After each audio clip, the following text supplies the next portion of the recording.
Noite. Olha, a Lua não foi embora, a Lua está ali, continua. Ontem ela estava, é maravilhosa, e hoje também. Aliás, ontem eu fiz uma brincadeira com a Lua, né? Eu disse que a Lua inspirava os namorados, inspirava os poetas, os cancioneiros, especialmente os cancioneiros populares, né?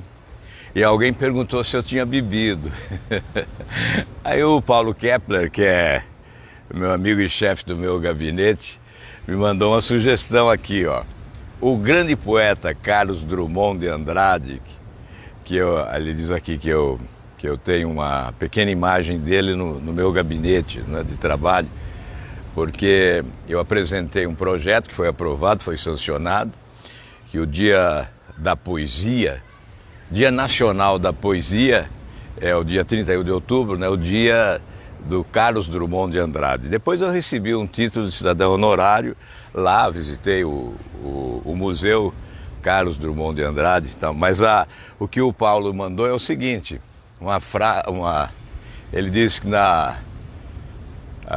no poema de Sete Faces há um trecho único que diz o seguinte: eu não devia te dizer, mas essa lua, mas esse conhaque botam a gente comovido como o diabo.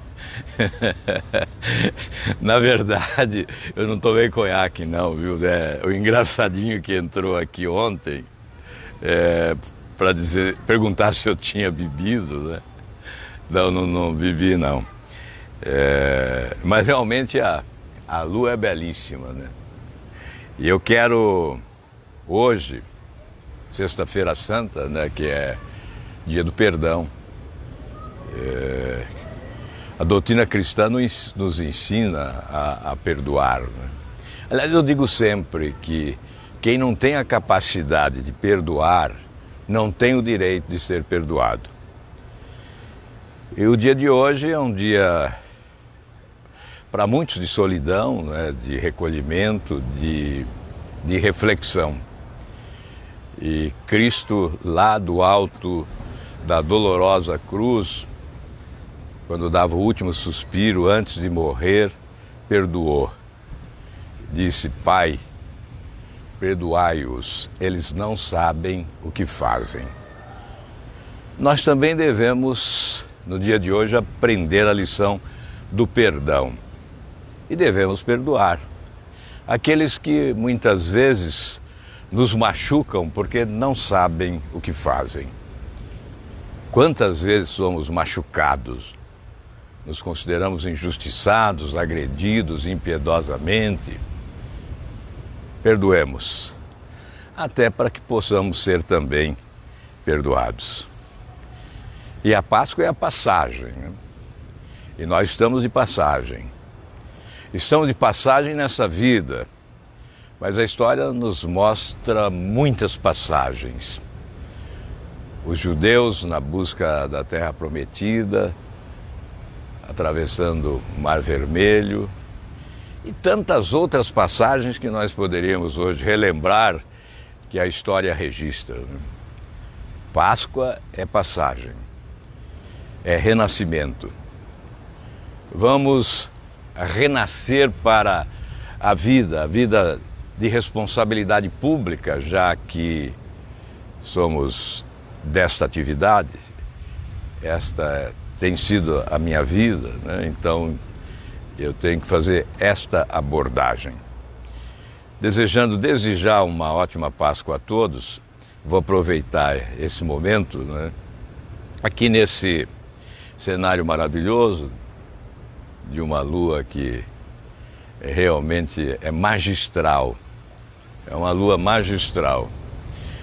Pena que a lente do celular não alcança de forma inteira, de forma absoluta, a magistral lua que nos ilumina neste momento e nos permite até fazer essa transmissão direta, ao vivo, essa conversa com você aqui na escuridão da noite, porque lá do alto a lua está a nos iluminar. E eu vou aproveitar esse momento para conversar um pouco com vocês sobre o impeachment. o que é impeachment, que tem sido uma palavra da moda, né? Nós estamos no dia a dia em contato direto com a palavra impeachment de ministros do Supremo Tribunal Federal, em razão de determinadas atitudes. Tivemos há dias a censura à revista Cruzoé e ao site Antagonista, que aliás está lançando agora o novo Antagonista.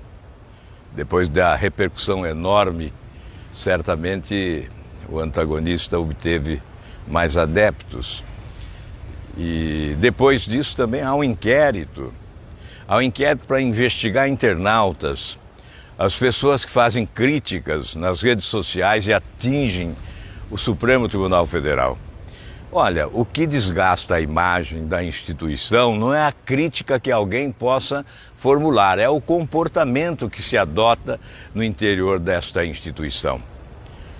Mas nesse momento em que há revolta, insatisfação, inconformismo, indignação em relação à Suprema Corte, nós temos que reafirmar, tratar-se de uma instituição essencial no Estado de Direito democrático. E, evidentemente, uma instituição que tem que ser preservada. Os seus integrantes são passageiros, são transeuntes, são eventuais. Eles passam, eles são substituíveis. A instituição não. Ela é permanente, definitiva, insubstituível e tem que ser preservada. Você pode falar em impeachment de um dos ministros ou de mais de um ministro do Supremo Tribunal Federal, mas há que preservar a instituição que tem uma função primacial, que é a de guardiã, a instituição guardiã da Constituição Federal. E que às vezes se coloca acima da Constituição, como ocorreu nesses últimos dias. E nós temos que preservar a instituição e condenar atitudes, comportamento, ações. E neste caso, nós devemos buscar como alvo não a instituição, mas esse ou aquele ministro que a desrespeita, que a compromete, que a enfraquece diante da sociedade brasileira. Ainda agora, mais uma decisão que certamente gera polêmica. O ex-presidente Lula, preso em Curitiba, é autorizado a conceder entrevista. Por que esse tratamento diferenciado? Quem autorizou foi o presidente do Supremo Tribunal Federal. Autorizou ao ex-presidente preso em Curitiba conceder entrevista. Imagine você se todos os presos quiserem igualdade de tratamento e desejarem dar entrevistas.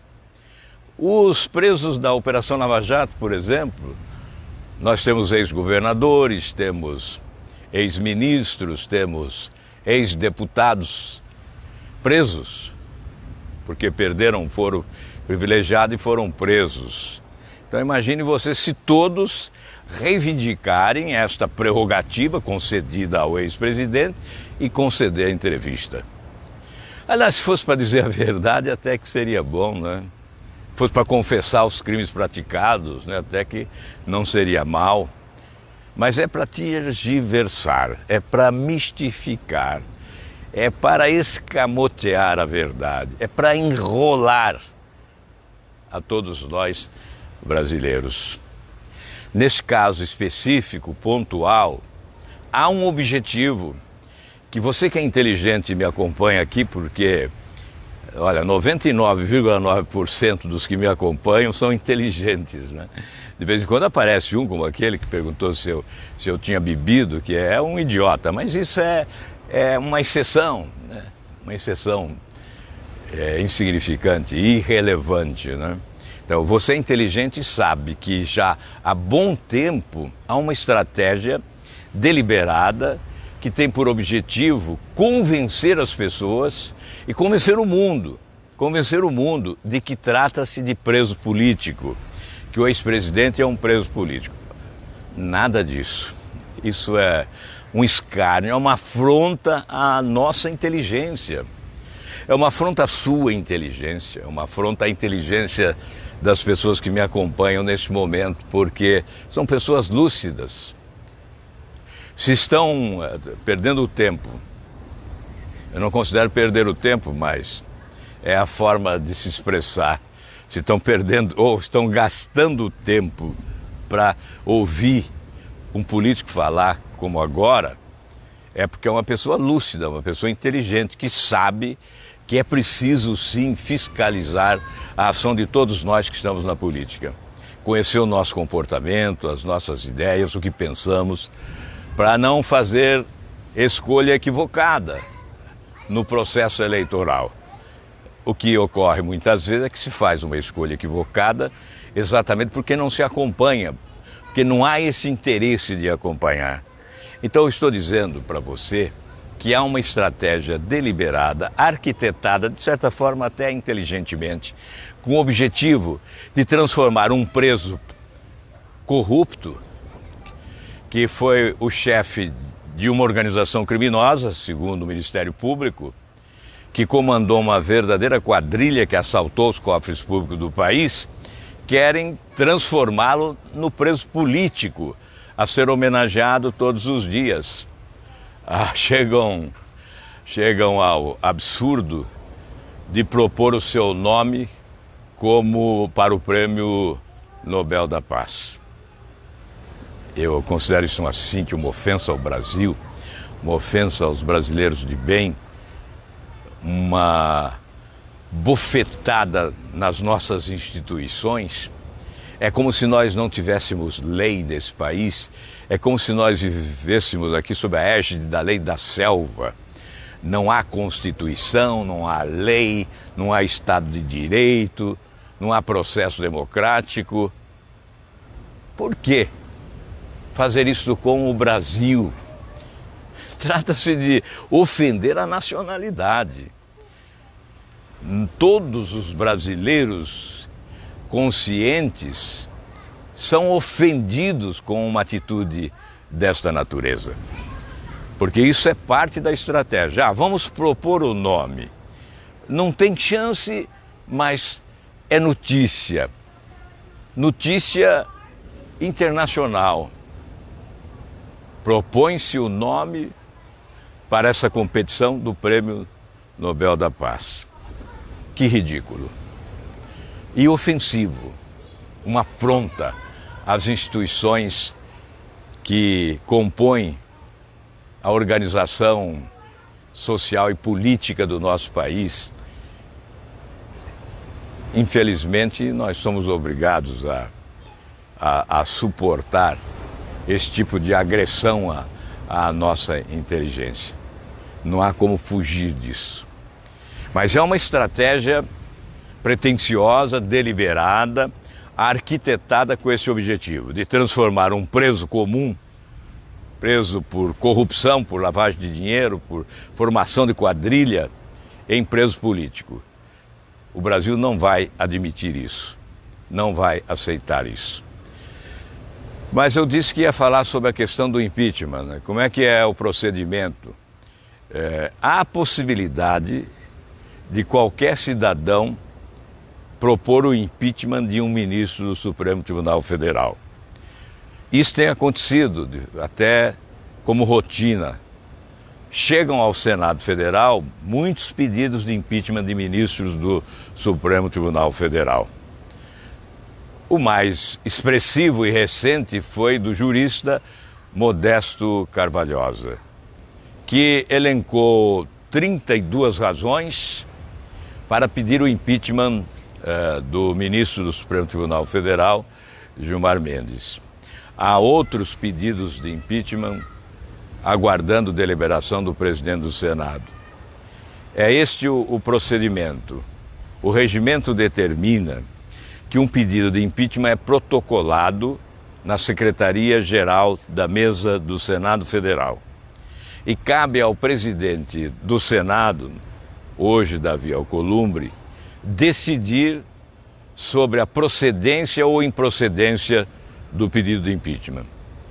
Se considerar procedente, com respaldo jurídico, submete ao plenário do Senado Federal. Então, por que eu não devo? Muitos me perguntam, até a imprensa me perguntou nesta semana, se eu assinaria um pedido de impeachment. Não assino, não devo assinar, porque aí terei que me considerar impedido no momento de julgar. O senador é o juiz neste caso. Nós é que julgamos. Se o presidente do Senado acolhe o impeachment, acolhe o pedido de impeachment, ele submete ao plenário do Senado Federal e nós nos tornamos juízes para julgar, votando pelo impeachment ou contra o impeachment. Então, um senador que propõe o impeachment, no meu modesto entendimento, está impedido depois de votar. Porque você não pode propor e julgar ao mesmo tempo. Você não pode denunciar e depois julgar. Você não pode ser, ao mesmo tempo, acusador e magistrado. Aliás, é o que ocorreu agora e que por isso nós condenamos o Supremo Tribunal Federal, a quem cabe julgar e não investigar, instaurou procedimentos investigatórios neste inquérito que nós consideramos inusitado, né, para investigar internautas acusados de supostas agressões a ministros do Supremo Tribunal Federal. Alguns colegas meus, senadores, muito bem intencionados, eles assinaram há poucos dias um pedido de impeachment. Mas como existem outros pedidos de impeachment, certamente, se algum pedido for acolhido pelo presidente do Senado Federal, deve ser aquele redigido pelo jurista Carvalhosa, pela qualidade técnica do pedido, pela qualificação jurídica de quem elaborou o pedido de impeachment, mas, sobretudo, pela argumentação farta, pela argumentação consistente que ele apresenta para justificar o seu pedido de impeachment. Então, eu creio que ficou claro. É claro que muitos sabem já que isto funciona desta forma, mas nem todos são obrigados a saber dessa mecânica, né, de como isso é operado. Por isso eu hoje tentei esclarecer de forma simples e didática, procurei ser simples para o conhecimento de todas as pessoas que nos acompanham. Então é evidente que nós defendemos que qualquer pedido de impeachment que tenha consistência, que tenha justificativa plausível, que tenha, portanto, qualidade jurídica, qualquer pedido de impeachment deve ser acolhido pelo presidente do Senado e submetido ao plenário do Senado Federal para o julgamento. É responsabilidade do presidente do Senado. É nossa responsabilidade esse comportamento. Estou dizendo, portanto, que sem pré-julgar, sem entrar no mérito dos pedidos de impeachment que constam lá sobre a mesa do presidente do Senado, eu defendo que estes pedidos de impeachment não fiquem na gaveta. A gaveta não é o melhor lugar. A gaveta não é a melhor alternativa, não é o melhor caminho. O caminho da responsabilidade pública e do respeito à sociedade brasileira é o plenário do Senado Federal. É para lá que esses pedidos de impeachment devem ser levados. Para concluir ainda uma palavra, já que estamos nesse cenário, né, de judiciário, de ministro do Supremo, sobre a tal CPI da toga. Eu espero que já nesta semana, o presidente do Senado submeta ao plenário o debate sobre a instalação da CPI da toga e a votação. Que cada senador assuma a sua responsabilidade e o seu papel. Que diga com clareza, coloque o rosto na janela para ser visto pela população. Diga ao Brasil o que pensa, o que quer, qual é a sua postura em relação a essa questão que hoje está aí como prioridade nacional. Se nós queremos passar o Brasil a limpo, não podemos excluir este ou aquele poder. Nós temos que verdadeiramente trabalhar para passar o Brasil a limpo. Muito obrigado a vocês todos, nesta Sexta-feira Santa, pela paciência em me ouvir mais uma vez. E desejo um ótimo final de semana e uma feliz